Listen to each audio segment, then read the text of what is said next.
Pemirsa, Kementerian Kesehatan memediasi konflik Dr. Terawan Agus Putranto dengan Ikatan Dokter Indonesia.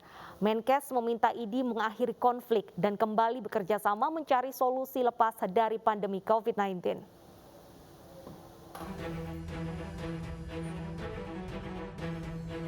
Demi kemaslahatan masyarakat yang masih terbelenggu pandemi COVID-19, Menteri Kesehatan Budi Gunadi Sadikin meminta konflik antara Dr. Terawan dan Ikatan Dokter Indonesia diakhiri. Mereka diminta kembali bekerja sama untuk menuntaskan pandemi. Kita sangat memerlukan seluruh daya dan pikiran kita untuk bersama-sama mencari solusi agar pandemi ini bisa teratasi. Saya sangat mengharapkan agar diskusi, komunikasi, hubungan antara Ikatan Dokter Indonesia dan seluruh anggotanya bisa terjalin dengan baik. Masih banyak pekerjaan rumah yang harus kita selesaikan bersama-sama pasca pandemi ini. Kita harus berpikir mengarahkan energi agar membuat masyarakat kita sehat. Sementara itu DPR menganggap pemecatan Dr. Terawan yang dilakukan Ikatan Dokter Indonesia tidak sah. Soal pemecatan ini, setelah saya pelajari bisa kita nyatakan bahwa pemecatan ini tidak sah. Yang pertama itu baru rekomendasi dari Majelis Etik Kedokteran IDI. Yang kedua, hasil rekomendasi itu harus dieksekusi oleh PBID. Nah, sementara pengurus yang lama sudah demisioner, yang baru belum dilantik. Nah, lalu kemudian itu kemudian dibacakan di forum muktamar oleh perangkat yang tidak jelas, sehingga kemudian menimbulkan kegaduhan. DPR akan berkoordinasi dengan pihak kepolisian untuk menyelidiki oknum yang membuat kegaduhan atas pemecatan Dr. Terawan yang dianggap tidak sah. Tim Liputan iNews melaporkan.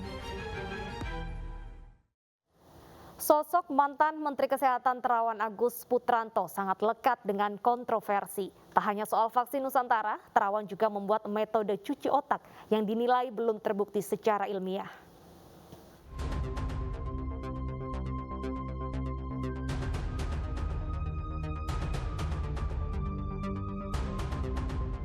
Kontroversi tak pernah lepas dari sosok Terawan Agus Putranto. Mulai dari sebelum, saat, hingga Terawan tak lagi menjadi Menteri Kesehatan. Sebelum masuk dalam Kabinet Indonesia Maju, Terawan membuat heboh dengan metode cuci otaknya. Metode ini digunakan untuk menyembuhkan pasien stroke. Terawan bahkan mengklaim metodenya sudah dipatenkan dan diterapkan di Jerman. Namun sejumlah kalangan menilai metode ini belum terbukti secara ilmiah. Akibatnya, Terawan sempat dipecat sementara dari keanggotaan Ikatan Dokter Indonesia atau IDI pada 2018. Penunjukan Terawan sebagai Menteri Kesehatan pun menuai pro dan kontra. IDI sempat menyurati Presiden Jokowi agar tidak memilih Terawan sebagai Menkes karena melanggar kode etik kedokteran.